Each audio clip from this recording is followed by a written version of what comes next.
22-year-old Jane Borowski was 7 months pregnant and driving home from the Cheshire County Fair in New Hampshire. She made what should have been an ordinary stop. She wanted something to drink.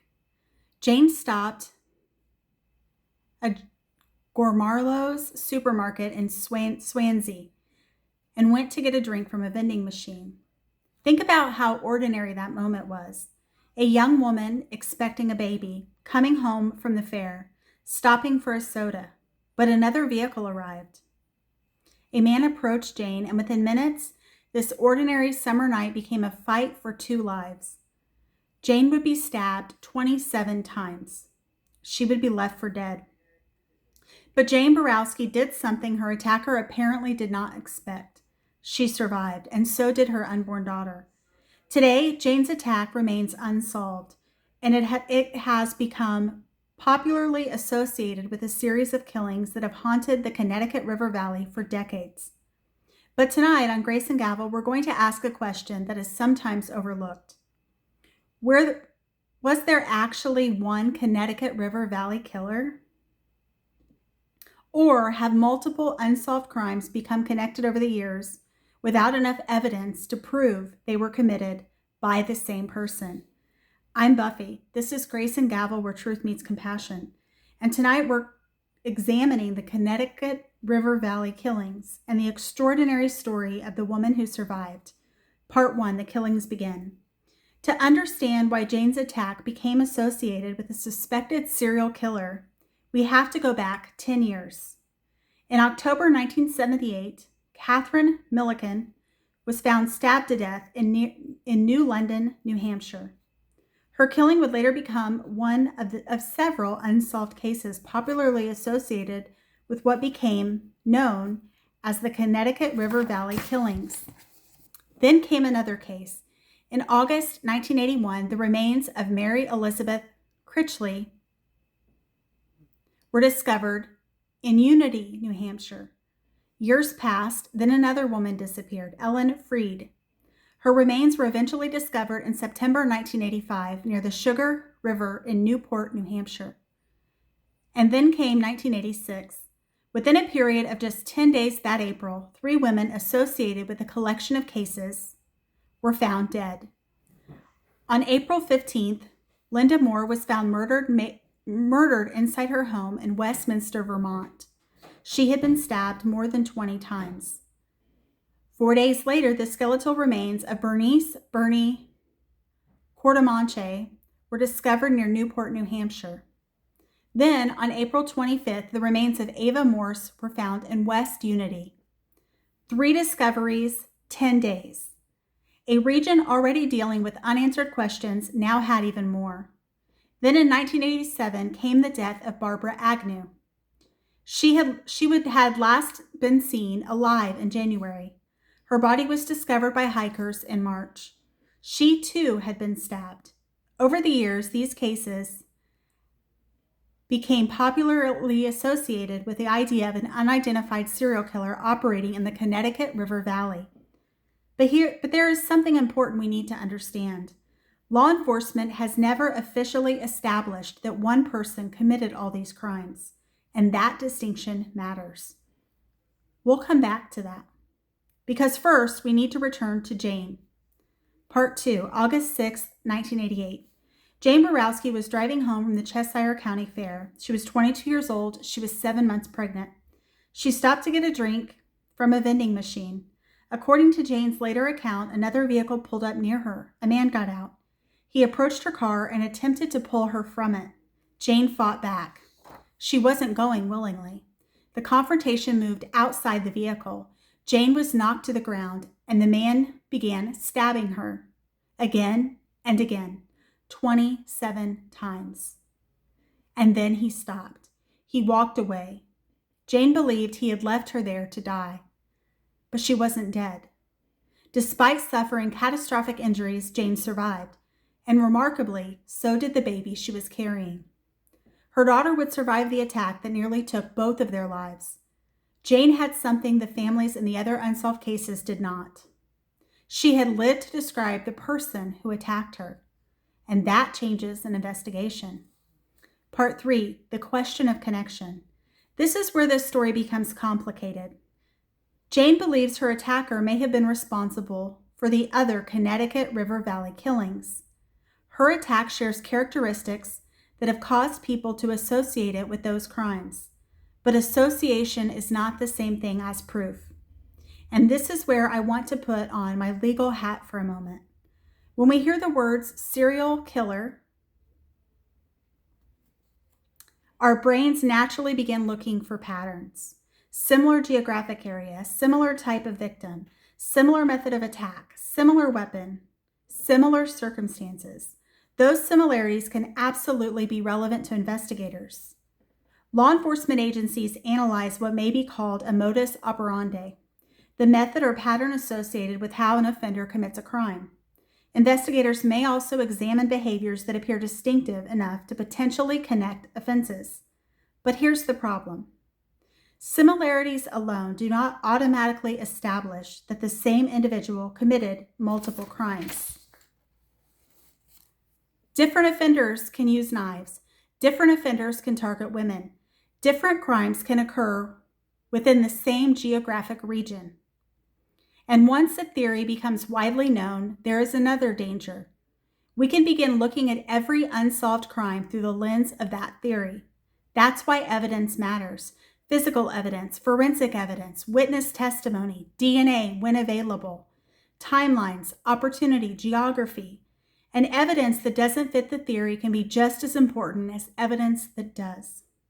New Hampshire authorities have said they do not currently believe all these cases are connected. At the same time, authorities have acknowledged that the possibility cannot be fully investigated until at least one of these crimes is solved. Think about that. The mystery may not simply be, who was the Connecticut River Valley killer? The mystery may also be, was there one? Part 4, the survivor. Jane's survival adds something extraordinary to this story. She could speak. She could describe what happened. She could describe the circumstances surrounding the attack. And she could tell investigators about the man she encountered. But surviving an attack does not automatically solve a crime. Eyewitness evidence can be incredibly valuable. It can also be complicated. Trauma, lighting, the speed of an attack, fear, the passage of time, all these factors can affect what a witness is able to observe and later recall.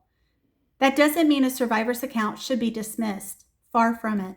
It means investigators have to take that account and determine what other independent evidence corroborates it. And Jane has continued living with something few of us can imagine. She survived. Her daughter survived. But the person who attacked her has never been definitively identified. For decades, Jane has lived without a final answer to a very simple question. Who tried to kill her? Part 5, the suspect question. Over the years, multiple names and persons of interest have been discussed in connection with these crimes. One name frequently raised in public theories is Michael Nicolau.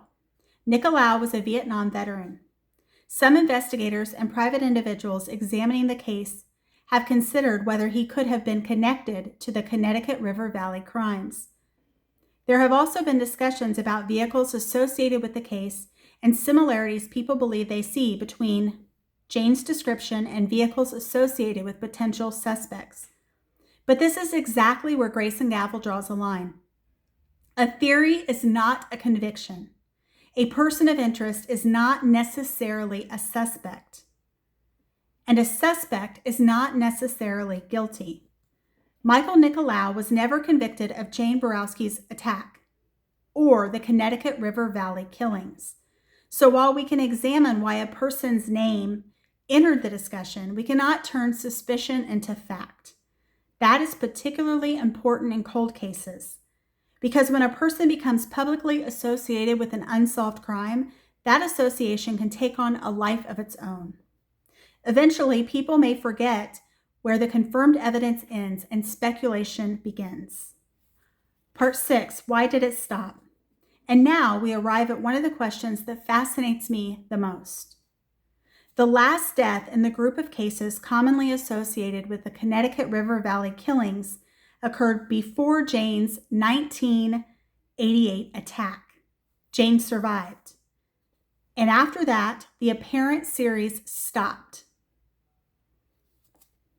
If, and I want to emphasize the word if, Jane's attacker was responsible for some or all of the earlier murders, what happened next? Did he realize he had left behind a living witness? Did he become afraid she could identify him? Did he move? Was he incarcerated for another crime? Did he die? Did he simply stop? Or is the entire premise wrong? Perhaps Jane's attacker was never responsible for the other murders at all. Perhaps some of the earlier crimes are connected and others are not. Perhaps there were multiple killers. These are the possibilities. They are not answers, and that distinction is essential. Part 7, the case today. These cases have not simply disappeared into history. Investigators have continued examining cold cases associated with the Connecticut River Valley. In 2024, authorities executed a court-authorized search at a property in Newport, New Hampshire. Sources connected that investigative activity to the Connecticut River Valley cases. Jane herself said that state police contacted her about the search. Authorities, however, did not publicly identify exactly which cold case prompted the search or announce that the activity had solved Jane's attack or established the existence of a single serial killer. That is another lesson in how we should approach developing investigations. A search warrant does not mean someone is guilty. A search does not mean investigators found evidence. An investigative activity does not necessarily mean an arrest is imminent. It means investigators are investigating.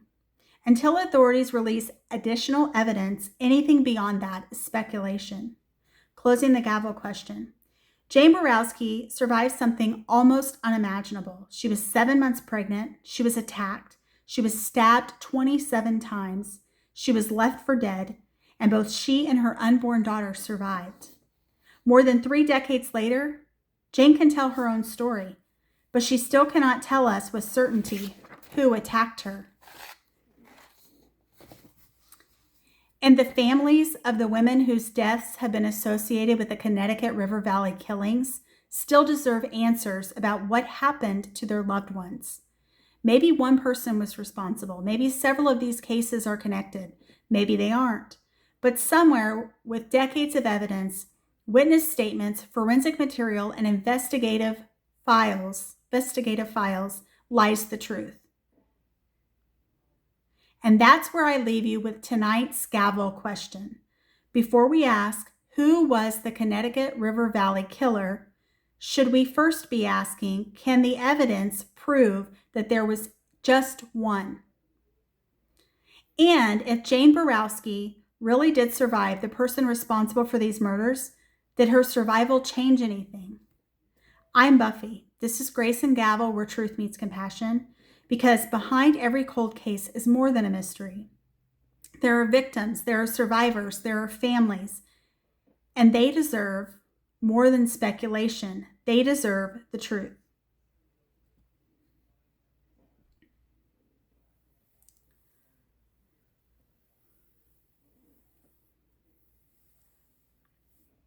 So, thank you for tuning in to Grace and Gavel, where truth meets compassion.